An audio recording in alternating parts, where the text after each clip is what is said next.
Welcome to Chillin' 101. We hope this video helps.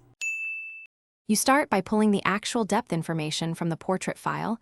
This is essential. Open the original RAW or DNG. Once done, use a depth-aware app or EXIF tool to extract the depth map as a grayscale image. Make sure to export in a high bit depth to preserve subtle gradations, because losing depth precision is why blur becomes unrecoverable.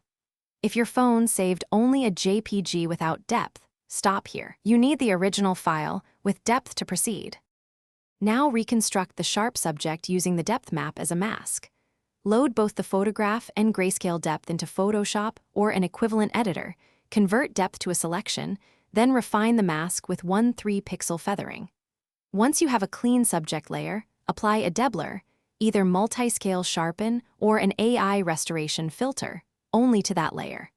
This isolates correction and avoids amplifying background noise. You do this because separating planes keeps bokeh intact. Finish by compositing the restored subject back over the untouched background, then match color and grain so the result looks cohesive.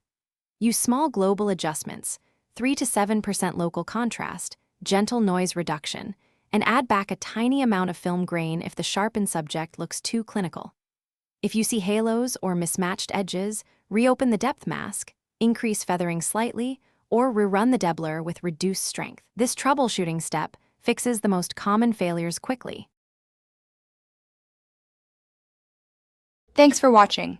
Consider subscribing if we helped you.